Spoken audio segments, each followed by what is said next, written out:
Tense म्हणजेच काय? Simple present tense म्हणजे आपण सिम्पल प्रेझेंट टेन्स आपण वापरतो रोजच्या सवयी, फॅक्ट्स आणि डेली रुटीन सांगण्यासाठी. तर बघूया जे काम आपण रोज करतो ते सांगण्यासाठी आपण सिम्पल प्रेझेंट टेन्स वापरतो. तर याचं स्ट्रक्चर आहे. स्ट्रक्चर काय राहील? स्ट्रक्चर राहील सब्जेक्ट प्लस वर्ब, वर्बची बेस फॉर्म. आता यामध्ये एक लक्षात ठेवण्यासारखी गोष्ट अशी आहे की इथे जे कर्ता आहे, कर्ता आपण जे वापरणार आहोत ही, शी आणि इट, त्यासोबत आपण एस किंवा एस वापरणार आहोत वर्ब सोबत.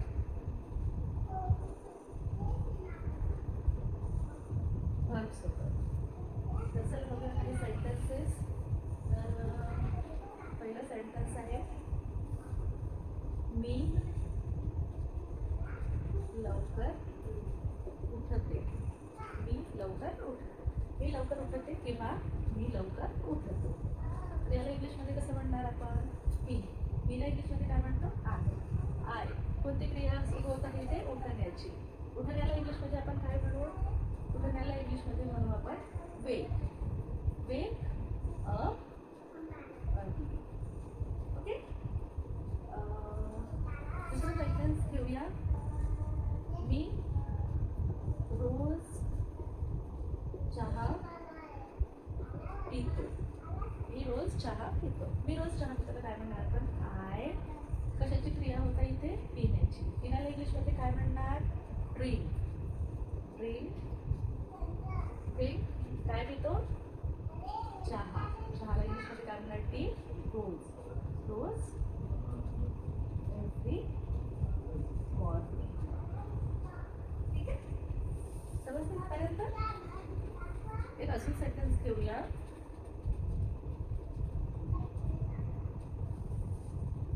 तू शाळेत जातोस. तू शाळेत जातोस. तू म्हणजे यू. यू जातोस. कोणती क्रिया होते इथे? जाण्याची. You go. Go to school.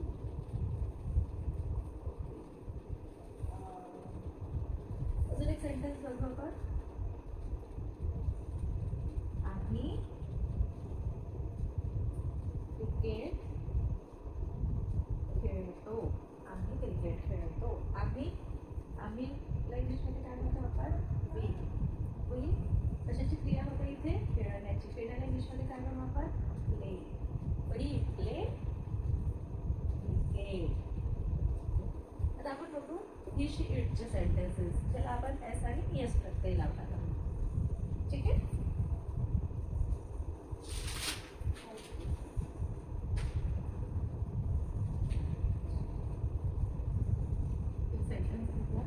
तो लवकर उठतो. तो लवकर उठतो. जसं मी सांगितलं इथे की ही, शी, इट सोबत आपण एस किंवा एस लावणार आहोत वर्बला. तर आता इथे आला आहे तो. ही म्हणजेच तो. तर इथे काय देऊ? ही. ही. इथे कोणती क्रिया होते? उठण्याची. उठण्याला इंग्लिशमध्ये काय म्हणतात? वेक. वेक. तर इथे काय लागेल? ही, शी, इट असल्यामुळे ही सोबत वर्बला काय लागेल? एस. ही wakes up early. अच्छा, अजून एक सेंटेन्स बघणार आहोत आपण.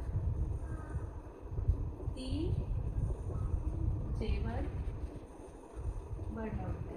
ती जेवण बनवते. ती म्हणजेच काय? शी.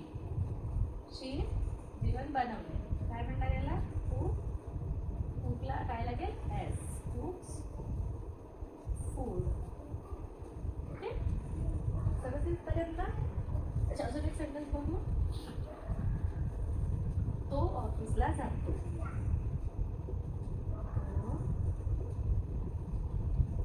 ऑफिसला जातो. तो ऑफिसला जातो. तो म्हणजेच काय ते? ही. ही घेणार आहोत. ही जातो. काय जातो? जातो. गो. तर ही असल्यामुळे काय लागेल इथे? गोला एस. गोज टू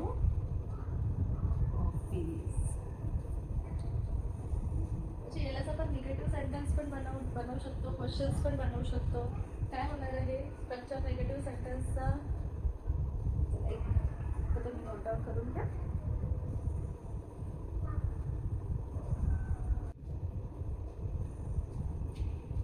तर बघूया सिम्पल प्रेझेंट टेन्सचे निगेटिव्ह सेंटेन्सेस. निगेटिव्ह सेंटेन्सचं स्ट्रक्चर काय होणार इथे ते थोडंसं चेंज होणार आहे. ते काय होणार? सब्जेक्ट प्लस डू नॉट किंवा डज नॉट. डू नॉट किंवा डज नॉटचा वापर करू आणि प्लस वर्ब. ते सुद्धा वर्बचे बेस फॉर्म असणार. बेस फॉर्म असणार. बघूया सेंटेन्सेस. मला कॉफी आवडत नाही. मला कॉफी आवडत नाही. मलाला काय म्हणतात पण इंग्लिशमध्ये? इथे ही इटचा प्रश्न नाही आहे तर एस किंवा एस लावण्याचा प्रश्न येत नाही. तर इथे काही आय आवडत नाही. नाहीला आधी घेणार आपण तर काय येणार? आय सोबत डू नॉट. आय सोबत काय येईल? Do not. डू नॉट आवडत नाही. आवडलेल्या इंग्लिशमध्ये काय म्हणतो आपण? Like. Do not like coffee. Note it down in your notebook. Second sentence बघूया. ते इंग्रजी बोलत नाही. ते इंग्रजी बोलत नाही. ते इंग्रजी तेला काय म्हणू आपण? दे. तिला काय म्हणणार? दे. ते दे. दे सोबत सुद्धा काय येईल? Do not. कारण इथे यस कुठे वापरणार आहोत आपण? फक्त ही शी इट सोबत. तर ते सोबत काय येईल? Do not. Do not speak English. ते डू नॉट स्पीक इंग्लिश. इथे तुम्हाला काही लक्षात ठेवावं लागेल. जसं बोलण्याला स्पीक म्हणतात, आवडण्याला लाईक म्हणतात. जसे काही बेसिक वर्ड्स आहेत ते तुम्हाला लक्षात ठेवावे लागतील.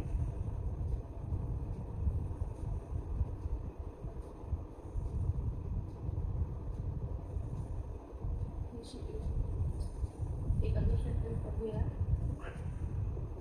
त्याला चहा आवडत नाही. त्याला चहा आवडत नाही. त्याला चहा आवडत नाही. काय आपण? ही.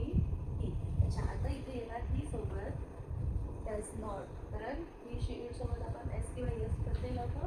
तर इथे काय येईल? ही डज नॉट आवडण्याला काय म्हणतो आपण? Like tea. He does not like tea. किंवा यालाच तुम्ही आपण डज नॉटला शॉर्ट फॉर्म करून डझंट सुद्धा बनवू शकता. अजून एक सेंटेन्स बघूया.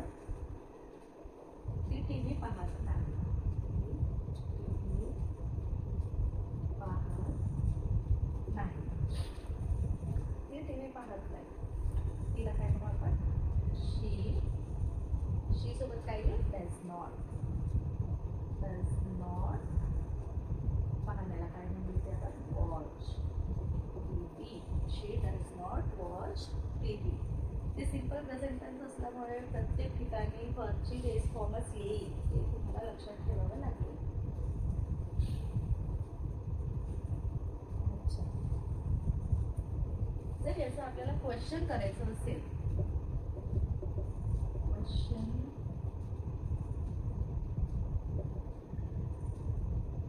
सेंटेन्सेस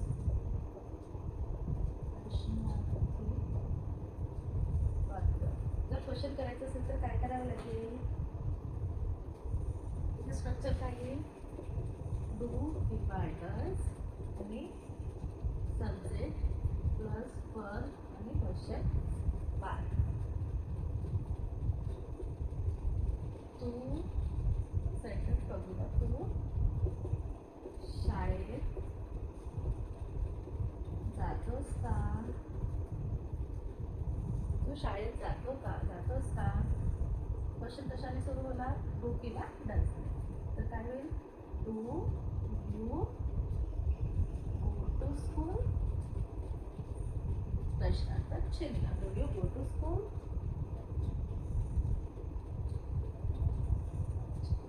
अजून एक सेंटेन्स बघूया. तू इंग्रजी बोलतोस का? तू इंग्रजी बोलतोस का? काय आहे तू? Do you speak English? Do you speak English?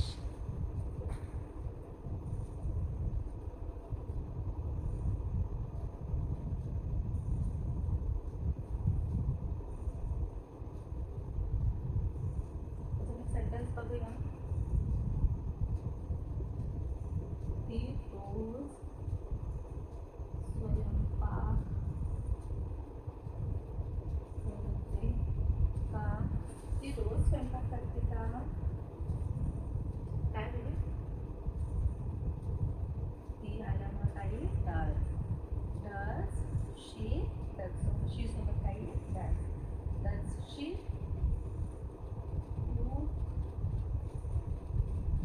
Cook everyday? Does she cook everyday? चला हे वाक्य तुम्ही तुमच्या नोटबुकमध्ये नोट करून घ्या आणि यामध्ये पुढचा पार्ट कोणतं वाक्य तुम्हाला आवडलं हे कमेंट करून नक्की सांगा. आणि व्हिडिओ आवडला असल्यास लाईक, शेअर आणि सबस्क्राईब नक्की करा. थँक्यू.